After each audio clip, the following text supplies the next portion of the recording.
අයිබෝන් අද අප පුතේ ඔබට කතා කරන්න යන්නේ වෙන් රූපවල සප්‍රමාණතාවය සොයන්නේ කොහොමද කියලා. මීට පෙර මම වෙන් රූපවල කොහොමද සංකේත කරන සරල අවස්ථා ටික අපි කියලා දීලා ඇති. නමුත් මට මේ වීඩියෝ මගින් වෙන් රූපයක සප්‍රමාණතාවය හොයන්නේ කෙසේද කියලා මම ඔබට පැහැදිලි කළේ නැහැ. අද අපි කතා කරමු වෙන් රූපවල සප්‍රමාණතාවය සෙවීම. මේ කාලය තුල ඔබ මේ දැනුම අරගෙන ඔබේ ජයග්‍රහණය ලබා ගැනීමට අවශ්‍ය කටයුතු සූදානම් කරගන්න. පළවෙනි එක තමයි වෙන් රූපයක් අපිට දුන්නු කල අපිට තර්කය දීලා තියෙනවා. අපි මුලින්ම තර්කයේ සංකේත කරන්න ඕනේ. අපි සංක්ෂේපන රටාව ලියලා සංක්ෂේපන රටාව ලියන විදිහ මම ඔබට පැහැදිලි කරන්නම්. ඒ තර්කය අපි සංකේත කරන්න ඕන මුලින්. ඉන්පසු වෙන් රූප ගත කිරීම. වර්ග අපි වෙන් කරනවා. අපි සංකේත කරනකොට වර්ග වෙන් කරනවා. ඒ වර්ග වෙන් කරනකොට එක් වර්ගයක් අපි කවයකින් තමයි නිරූපණය කරන්නේ. මම ඒක පැහැදිලි කරනවා. එතකොට මේ කව අපි හිතමු වර්ග තුනක් තිබුණොත් වර්ග අපි නම් කරන්නේ ABC කියලා. එතකොට ABC කියලා වර්ග තුනක් තිබුණොත් කවි එකිනෙක සම්බන්ධ වෙච්ච කව තුනක් අපි ගොනු කර ගන්න ඕනේ. ඊළඟට නිගමනය රූපගත නොකළ යුතුයි. දැන් අපිට තියෙනවා තර්කයක අවයව දෙකක් සහ නිගමනයක්. එතකොට අපි නිගමනය රූපය තුල සලකුණු කරන්නේ නැහැ. අපි අවයව දෙක විතරක් රූපය තුල සලකුණු කළා නිගමනය ඒ තර්කය තුල තිබේද ඒ සංකේතයේ ඒ රූපගත කළ රූපය තුල තිබේද කියලා අපි සොයා බලන එක තමයි මේකෙදි කරන්නේ. නිගමනය ඒ තර්කයේ රූපය තුල තියෙනවා නම් අපි ඒ තර්කය සප්‍රමාණයි කියලා කියනවා. නිගමනය එකේ නැත්නම් අපි කියනවා නිෂ්ප්‍රමාණ තර්කයක් කියලා. ඉතින් මෙන්න මේ ක්‍රමවේදය තමයි වෙන් රූපයක සංකේත කිරීමේදී අපි යන ක්‍රියාදාමය වෙන්නේ. දැන් අපි මම මේ එක තර්කයක් සංකේත කරලා තියෙනවා සහ සංකේත කරලා නැහැ මම මේ අවශ්‍ය මූලික ටික දීලා තියෙනවා. මේකට අපි කියනවා කතා විශ්වය කියලා. මේ කොටුවට අපි කියනවා කතා විශ්වය කියලා. කතා විශ්වය අනිවාර්යයෙන්ම අපිට තියෙන්න ඕනේ. අපි කතා කරන රාමුව තමයි මේ කොටු කරලා තියෙන්නේ. අපි ගණිතයේදී මේකට සර්වත්‍ර කුලකය කියලා කියනවා. දැන් මේකදී අපි කියන්නේ කතා විශ්වය. අපි U අකුරෙන් නම් කරලා තියෙන එකයි යුනිවර්සල් කියන එක. එතකොට මේ තියෙනවා මේකට කියනවා වර්ගයක් නිරූපණය කරගන්නේ අපි කවයක. එතකොට මේ කවය තමයි මේ තියෙන්නේ. කව දෙකක් අපි නම් කරලා දින එකිනෙක ඡේදනය වුණු. මේ තියෙන්නේ A කියන වර්ගය, මේ තියෙන්නේ B කියන වර්ගය. දැන් මේ දීලා තියෙන තර්කය මෙතන තියෙනවා. මේ තියෙන්නේ A ප්‍රස්තුතයක්, A තර්කයක්. එතකොට A ප්‍රස්තුතයක්. මෙතන නිව්ටන් දාර්ශනිකයෙක්, නිව්ටන් ප්‍රඥාවන්තයෙක්. දැන් අපි කොහොමද මේ වගේ තර්කයක් ගොඩනගන්නේ කියලා බලමු. එතකොට මෙතන අපිට තියෙනවා වර්ග ටිකක්. මෙන්න මෙතනට දාර්ශනික වර්ගය කියලා අපි ලියනවා. A කියලා කියන්නේ දාර්ශනික වර්ගය. එතකොට ප්‍රඥාවන්ත වර්ගය. B කියලා කියන්නේ ප්‍රඥාවන්ත වර්ගය. දැන් අපි වර්ග දෙකක් තියෙනවා. නිව්ටන් කියලා කියන්නේ නිශ්චිත පුද්ගලයෙක්. නිශ්චිත තැනක්, නිශ්චිත සතෙක් අපි නම් කරනකොට XYZ කියන සංකේතය භාවිත කරන්නේ. දැන් මෙතන නිශ්චිත පුද්ගලයෙක් නිව්ටන් කියන්නේ නමක්. එතකොට නිව්ටන් අපි භාවිත කරනවා x කියන එක. එතකොට ඒක c කියන වර්ගයකට දාන්නේ නැහැ. ABC කියන්නේ වර්ග වලට නම් කරනවා.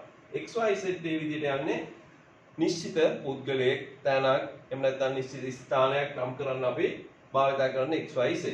දැන් අපි මෙතෙන්ට අපි කියනවා සංක්ෂේපන රටාව ලිව්වා කියලා. සංක්ෂේපන රටාව.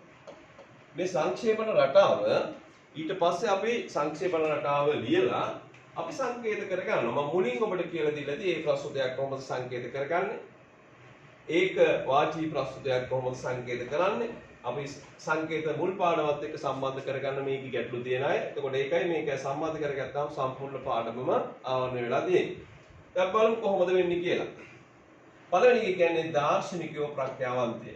එතකොට ඒ ප්‍රස්තුතයක් අපි නම් කරන්නේ A කියලා කියන්නේ දාර්ශනික වර්ගය, ප්‍රඥාවන්තය A B dash සමානයි 0.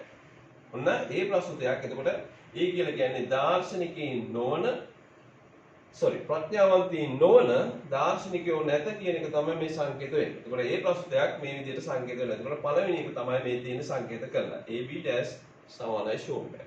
ඊළඟට නිව්ටන් දාර්ශනිකයෙක්. එහෙනම් නිව්ටන් කියන්නේ x අයිති වෙනවා මේකට කියන එප්සයිලන් සංකේතය x අයිති වෙනවා කාටද දාර්ශනිකයෙකුට. දාර්ශනික කියලා කියන්නේ A.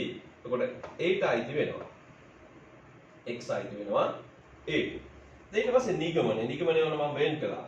නිගමනයේ තියෙන්නේ නිව්ටන් ප්‍රඥාවන්තයෙක්. එම නිසා කියලා කියනවා. එම නිසා නිව්ටන් ප්‍රඥාවන්තයෙක් වෙනවා. මොකද නිව්ටන් කියලා කියන්නේ x. එතකොට x වෙනවා ප්‍රඥාවන්තයෙක් අයිති වෙනවා කාටද? b ට. ඔන්නෝක තමයි සංකේතකරණය. අපි මේකට කියනවා සංකේතකරණය කියලා. සංකේත. දැන් සංක්ෂේප රටාව අපි ලියන්න දන්නවා. ලියන්නේ මේ විදිහට කල්ලුවා, මේ විදිහට වර්ග වලට වෙන් කළා සහ ඒකවාචී නම් අපි ඒකවාචී පුද්ගලයෝ නම් කරන්නේ x y z භාවිතා කරනවා. ඊළඟට අපි සංකේත කළා a ප්‍රස්තුතයක් අපිට තියෙන්නේ. a ප්‍රස්තුතයක් නම් a b dash සමානයි 0යි. නිව්ටන් අයත් වෙනවා කාටද? දාර්ශනික වර්ගයට සහ නිගමනයේ තියෙන නිව්ටන් අයත් වෙනවා ප්‍රඥාවන්තයෙක් ගන්නට. දැන් අපි බලමු වර්ග ටික වෙන් කළා. දැන් අපිට වර්ග දෙකයි තියෙන්නේ a සහ b. ඒ වෙනුවට අපි කව දෙකක් එකිනෙක ඡේදන වුණු කව දෙකක් නම් කරලා තියෙනවා. දැන් අපි a කියන කවේ තමයි මේ තියෙන්නේ. b කියන කවේ මේ තියෙනවා. දැන් ඔන්න අපිට කියනවා පළවෙනි එකේ තියෙන්නේ b නොවන a සමානයි 0යි. b කියලා කියන්නේ මෙන්න මේ රවුම. b කියන්නේ මේ රවුම. මෙන්න මේ b කියන රවුම නොවන a 0යි. එතකොට මේ තියෙන්නේ a. එතකොට b ට අයිති නැති a කියන්නේ මෙන්න මේ ටික. b ට අයිති නැති a කියලා අපි පාවිච්චි කරන මෙන්න භාවිතා කරන මෙන්න මේ ටික. එතකොට ශූන්‍යයි කියලා කියන්නේ ශූන්‍ය වෙනකොට අපි පාට කරනවා ඒ අදාළ කොටස. ශූන්‍ය නම් කවුරුත් නැහැ කියනකොට එතකොට සමාජිකෙක් නැහැ කියනකොට අපි මේ පැත්ත පාට කිරීමක් කරනවා. දැන් ඔන්න b නොවන b ට අයිති නැති a ශූන්‍ය වුණා. ඒක තමයි අපි මේ ලකුණු කරලා තියෙන්නේ. ඊට පස්සේ කියනවා x අයත් වේ a ට. දැන් ඔන්න x වල මේ කොටස දැන් a කියන රවුම තමයි මේ තියෙන්නේ. මෙන්න මේ තියෙන්නේ a කියන රවුම. මේ a කියන රවුම a කියන වර්ගයට අයිතිලුවේ. දැන් ඔන්න මුලින් අපිට මේ ටික ශූන්‍ය වෙලා තියෙන්නේ. මේකට ඇඟිල්ලක් ගන්න විදියක් නැහැ. මේ පැත්ත ශූන්‍ය වුණා මුලින්. දැන් අයිති a ට තියෙනවා මෙන්න මෙතන පොදු කොටසක්. මෙන්න මෙතන a ට අයිති කොටසක්. එතකොට x අයිති වෙනවා a ට. එතකොට x එනං අපි දානවා මෙන්න මේ කොටස තුල. දැන් x අයත් වෙලා තියෙනවා a ට. ඊළඟට අපිට තියෙනවා දැන් නිගමනය මේක ලකුණු කරන්න මම ඔබට කියලා ඇති. නිගමනය මේකේ තියෙද කියලා බලන්න ඕන. නිගමනය මේකේ තියෙද කියලා බලනවා. නිගමනය තියෙනවා නම් අපි සත්ප්‍රමාණයි, නිගමනය නැත්නම් නිෂ්ප්‍රමාණයි තර්කය. දැන් අහනවා එම නිසා x අයත් වේ b ට. දැන් නිගමනය මේක ලකුණු කරන්නේ නැහැ. නිගමනය මේකේ තියෙද කියලා බලන එක කරන්නේ b කියන රවුමට මේ x අයිතිද කියලා අහනවා. මෙන්න b රවුම. එතකොට b වර්ගයට මේ x අයිති වෙලා තියෙනවා. එතකොට මේ නිගමනය මේකේ තියෙනවා. ඒ නිසා අපි කියනවා තර්කය සත්ප්‍රමාණයි කියලා. මෙන්න මේ ටික විතරයි තර්කයක වෙන් රූපයක සත්ප්‍රමාණතාවය නිෂ්ප්‍රමාණතාවය හොයන්න. දැන් අපි බලන්න මුලින් කරේ අදාළ වර්ග වලට වෙන් කළා. ඒකවාචී නම් ඒකවාචී විදිහට නම් කළා. අදාළ සංකේතය කළා. අවයව දෙක ලකුණු කළා. නිගමනය මේකේ තියෙද කියලා බැලුවා. මෙන්න මේ ටික තමයි අපි සත්ප්‍රමාණ නිෂ්ප්‍රමාණතාවය බලනකොට ක්‍රියාත්මක වෙන පිළිවෙල. හැබැයි සමහර වෙලාවට අපිට මෙන්න මේක අමතක වෙනවා. ළමයින් අපිට ඔබේ උත්තර පත්‍ර බලනකොට අපිට දකින්න තියෙන ගැටලු තමයි සමහර ළමයින්ට මේක අමතක වෙනවා. අමතක වුණා මේකට අදාළ ලකුණක් ලැබෙනවා. එක්ක ලකුණු එකක්, නැත්නම් ලකුණු භාගයක්. ඒ එන ලකුණ අපිට ලැබෙන්නේ නැහැ. ඒක දැම්මේ නැතුව නිසා අනිවාර්යයෙන්ම ඔබ ගන්න තීරණය මොකක්ද කියලා අදාළ වෙන් රූපයටින් සලකුණ කරලා තියෙන්න ඕනේ. ඊළඟට බලමු අපි තව එකක් ඔන්න මම ලියලා තියෙනවා සමහර කපුටන් කළු පාටය. දැන් ඔන්න ඔබ දන්නවා මේක අයි ප්‍රස්තුතයක්. සමහර කළු පාටයි උසයි, ඒකත් අයි එකක්. කපුටන් උසයි ප්‍රමාණ ලකුණු නැහැ. නම් මේක ඒකක් විදිහට අපි ගන්න. ඔන්න අපි ප්‍රස්තුත ටික අඳුනගෙන තියෙන්නේ. දැන් අර ඉස්සෙල්ල විදිහටම සංක්ෂේපන රටාව අපි ලියා ගන්න ඕන. කොහොමද ලියන්නේ? කපුටන් වර්ගය. කපුටන් වර්ගය. A කළු පාට වර්ගය.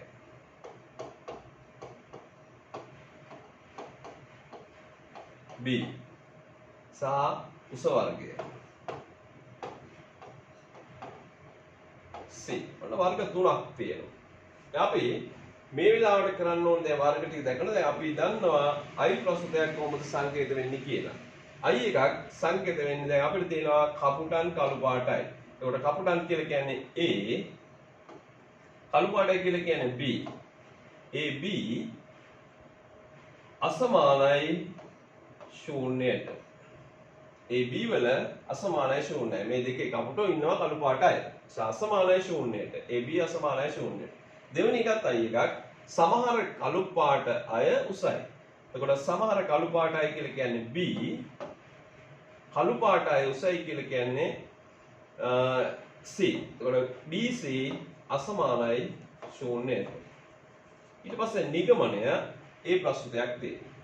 කපුටන් උසයි. එම නිසා කපුටන් උසයි. කපුටන් කියලා කියන්නේ A, උසයි කියලා කියන්නේ C, AC dash සමානයි ශූන්‍යයි. ඔන්න අපිට සංකේත කළා මම මේ පළවෙනි එක සමහර කපුටන් කළු පාටයි. ඒක අපි වෙන්නේ AB අසමානයි ශූන්‍යයි. දෙවෙනි එක සමහර කළු පාටයි උසයි, සමහර කළු පාටයි උසයි, BC අසමානයි ශූන්‍යයි. එම නිසා කපුටන් උසයි. එම නිසා AC dash සමානයි ශූන්‍යයි. බලමු අපි කොහොමද මේක අඳින්නේ කියලා. දැන් අපිට වර්ග 3ක් තියෙනවා. අපි වර්ග 3 අව 3කින් පෙන්නුවා. මේ විදිහට කතා විශ්වය ගොඩ නැගුවා. U මේක A, මේක B, මේක C.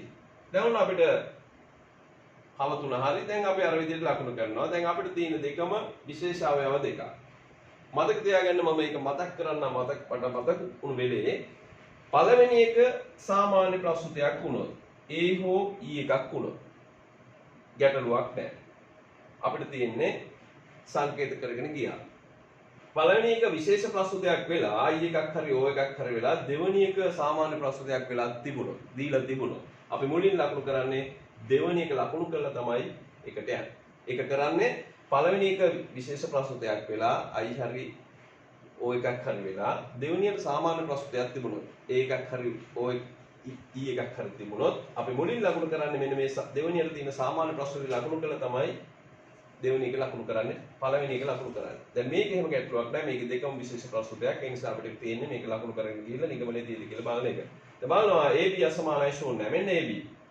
අපි AB බලනකොට C එකක් ගැන මෙතන කතා කරන්න ඕනේ නැහැ. AB මෙතන. ඒකෝර AB අසමානයි ශූන්‍යයි. ඔන්න A සහ B ට තියෙනවා කොටස් දෙකක්. දැන් මෙන්න මෙතන තියෙනවා මේ ලයින් එකක්. එතකොට අපි දාන්නේ AB අසමානයි ශූන්‍යයි කිව්වොත් හතරයක් දානවා මෙන්න මෙතන. එතකොට අපි බලන්නේ මෙන්න මේ කව දෙක විතරයි. ඒතකොට මේ C එක කියන මේ ලයින් එකත් මේ තියෙන ලයින් එක අතහැරලා සමහර අය මෙතන දානවා නෑ. අපි මේ වෙලාවට බලන්නේ ඒ රවුන්ඩ් එක විතරයි. හැබැයි අපි මතක තියාගන්න මෙන්න මෙතන තමයි ලකුණු දාන්නේ.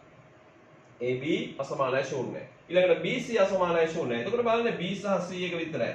මේ රවුන්ඩ් දෙක. එතකොට එතනක් තියෙනවා B සහ C වලත් මෙන්න මේ A ට අයිති කොටසෙන් මෙන්න මෙතනින් අපි ගතට දැම්මා A සහ BC අසමානයි ශූන්‍යයි. ඊළඟට අපි බලනවා මේ නිගමනය අපි ලකුණු කරන්නේ නැහැ. නිගමනයේ තියෙද කියලා බලනවා. එතකොට අපි බලනකොට C නෝන A ශූන්‍යද කියලා අහනවා. බලන්න C මේ තියෙන C රවුම. C නෝන A පාට වෙලා නැහැ. ශූන්‍ය වෙනවා නම් පාට වෙන්න ඕනේ නම් අපි මේ කියන නිගමනය මේක නැහැ. ඒ නිසා අපි කියනවා නිගමනය නැත්නම් අපි ඒක කියනවා නිෂ්ප්‍රමාණයි කියලා. ඔන්න ඒ තර්කය සංකේත කළදී.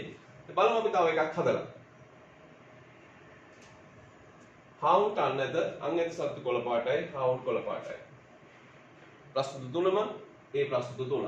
අපි හවුන්ට් වර්ගය A අන්නති වර්ගය B කොළ පාට C. බලමු අපි කොහොමද වෙන්නේ කියලා. එතකොට මේක කියන්නේ A B dash සමානයි ශූන්‍යයි. අංගති සත්තු කොළ පාටයි. අංගති කියලා කියන්නේ B කොළ පාටයි කියලා කියන්නේ C සමානයි ශූන්‍යයි. නිගමනය හවුන්ට් කොළ පාටයි. හවුන්ට් කියලා කියන්නේ A කොළ පාටයි කියලා කියන්නේ C dash සමානයි ශූන්‍ය. ඔන්න සංක්ෂේපන රටාව මෙන්න සංකේතකරණය. එතකොට හාවුන්ට අන්න නැත. අපි සංකේතකරණය මේ විදිහට කළා. සංකේතන රටාව ලිව්වා සංකේතකරණය කළා.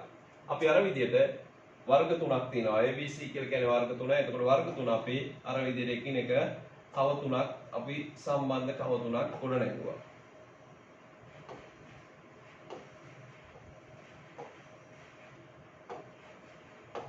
A වර්ගය, B වර්ගය, C වර්ගය.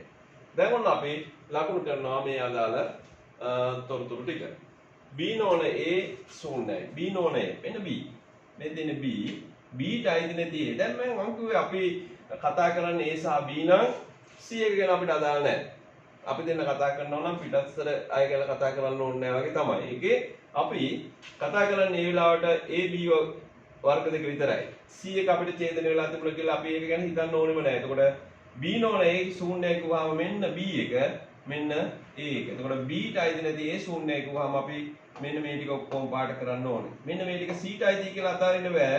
අපි A ඔක්කොම ටික වැඩි ඉවර කළා. B ට අයිති නැති A ශූන්‍යයි. එතකොට අපි ඒ ටික පාඩ කළා. ඊළඟට කියනවා C නෝන B ශූන්‍යයි. මෙන්න C.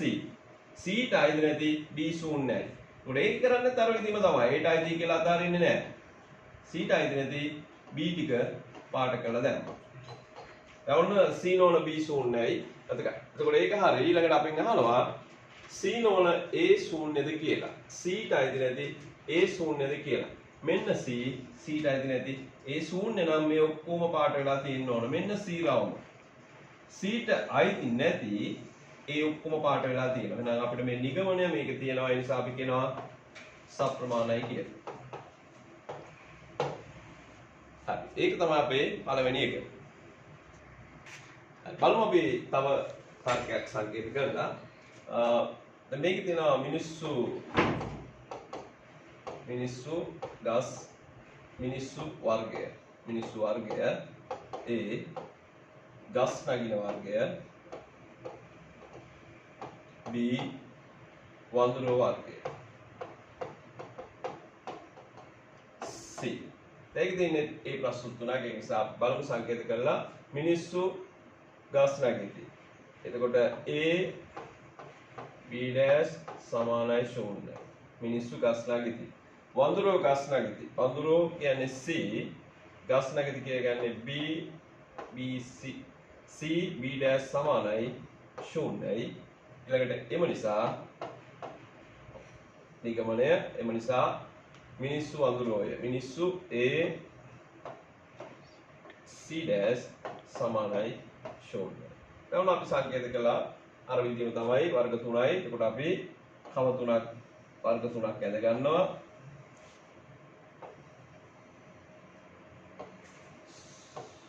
කතා විශ්වයෙන්ද U අකුරු දැම්මා.